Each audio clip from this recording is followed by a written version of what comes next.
Hello, I'm Tony Mangino from TC2, and this is Staying Connected, where we talk about what really matters to enterprise buyers navigating today's technology and sourcing decisions. In our last episode, we defined technology debt as the accumulated cost and risk associated with legacy hardware, software, and wide area networks. And we talked about how that debt drives up run rate costs, constrains innovation, and erodes competitive advantage. On today's episode, part two, we're going to look at how technology debt accumulates, why it's hard to escape once it builds up, and what practical steps you can take to diagnose and quantify it so you can start building a roadmap to retire that debt and fund transformation. I'm joined again today by my colleague, Brent Knight. Brent, welcome back. Thanks, Tony. Glad to be here again. So let's start with how we got into this position. None of this technology appears overnight. When you look across large enterprise environments, how do organizations end up with this level of technology debt? Well, Tony, it's almost never one big bad decision. It's usually a cumulative impact of a lot of reasonable short-term decisions over time. During cost-cutting cycles, refresh projects get deferred. That happens a couple of times, and suddenly you're several versions behind on hardware or software. Mergers and acquisitions bring in additional systems and networks. Instead of rationalizing quickly, you run both environments in parallel for years. Then you have tactical fixes, solving immediate problems for a line of business or region without stepping back to look at the overall architecture. In the moment, those decisions seem sensible, but over time, they layer complexity on top of complexity. And in the network space especially, the incumbency advantage and general resistance to change and risk make it easy to extend the status quo rather than rethink it. All of that adds up to a significant level of technology debt over time. So it's a series of short-term optimizations that aggregated over years create a long-term structural problem. Are there organizational dynamics that make it easier for technology debt to accumulate? Yes, one factor is how budgets and incentives are set up. Teams responsible for keeping the lights on are measured on stability and near-term cost, not on taking on transformative change that carries some risk. Risk aversion, as I alluded to earlier, is another. In industries where uptime is critical, people remember the last big outage, and that memory can make organizations reluctant to touch core systems and networks. And many enterprises simply don't have a clear multi-year architecture and sourcing roadmap that is tied to business objectives. Without that, it's easy to default to incremental decisions that keep things running but don't reduce the underlying debt. Yep. Even when leadership agrees they have too much technology debt, we see organizations struggle to act. What makes it so hard to unwind? There are big obstacles. One is the sunk cost mindset. Sweat the assets. If you've invested heavily in a particular platform or network, it's hard to admit that moving away from it might be the right decision, even while it's still technically functioning. Another is contractual. Long-term software and network contracts with onerous terms and little flexibility can make change look expensive or risky, even when the long-term economics favor modernization. There's also operational risk. Leaders worry, correctly, about disrupting critical systems and 24/7 operations. If transformation isn't well planned, it can create business disruption. And finally, there's capacity. Internal teams are already busy running the existing environment. Asking them to design and execute a major transformation program on top of that, without additional help, may not be realistic.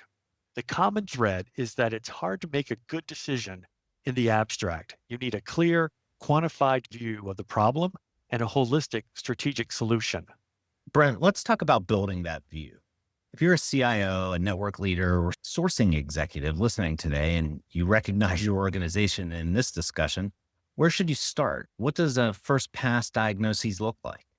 Well, you can start by building a bottoms up baseline across four areas: hardware, software, network, and financials.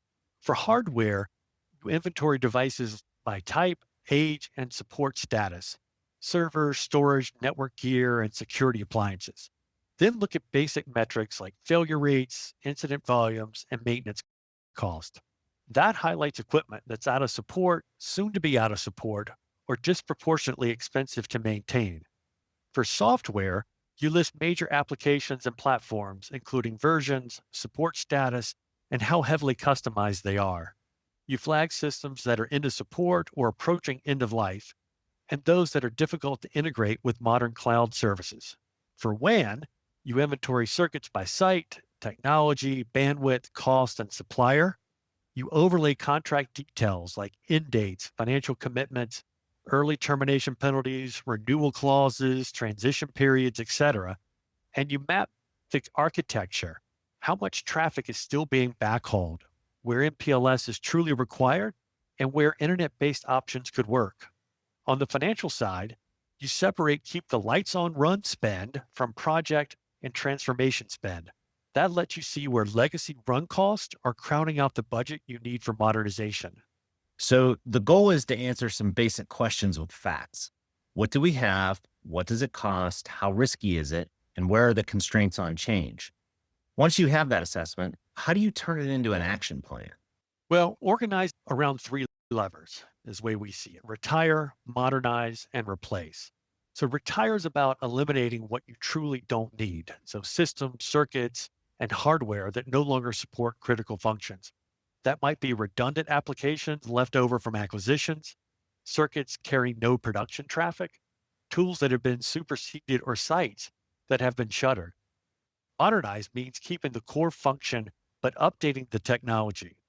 That could involve upgrading to supported versions, moving workloads onto more modern platforms, or re architecting pieces of an application that cause the most pain. And replace is where you make a more fundamental change, moving to a different architecture or commercial model. In the network domain, a classic example is shifting from an MPLS centric WAN to an internet first model that uses SD-WAN and modern security architectures. That can significantly reduce run costs and improve your agility. Then you prioritize based on risk, cost, and business value. Where are you most exposed? Where are you spending the most to get the least benefit? And where will change unlock the most agility or innovation? And Brent, that's where some of the big roadmap efforts come in. In our work with clients here at TC2, one of the most powerful levers for retiring technology debt is in the wide area network. For example, using internet first transformation to re-architect the underlay, as you said, introducing SD-WAN and modern security postures, and aligning contract events with technical milestones so you can migrate off of that legacy MPLS platform in a controlled way. We're going to devote an upcoming episode specifically to that internet first WAN roadmap, how to assess your current environment, design the target state, and source and execute that transformation without blowing up the business. So, Brent, before we close out here on part two, any final thoughts for listeners who are just starting this journey? Sure, two quick thoughts. First, don't treat technology debt as an abstract concept. Treat it like any other liability. You want to measure it, manage it, and deliberately reduce it over time. The diagnostic work we've talked about is what turns the we know we have a problem into here's the business case and roadmap to fix it. Second, remember that retiring technology debt is often how you fund the transformations leadership wants. When you reduce the run rate cost and risk of the legacy estate, you free up budget and capacity for initiatives that move the needle. That's a great way to put it, Brent. Thanks again for joining me. Thank you, Tony. Appreciate you having me on today. And for our listeners, if you'd like to discuss technology debt in your environment, or if you'd like to discuss other technology strategy, sourcing, and cost reduction needs with Brent, me, or any of our TC2 and LB3 colleagues, please give us a call or shoot us an email. You can also stay current by subscribing to Staying Connected, by checking out our websites, and by following us on LinkedIn.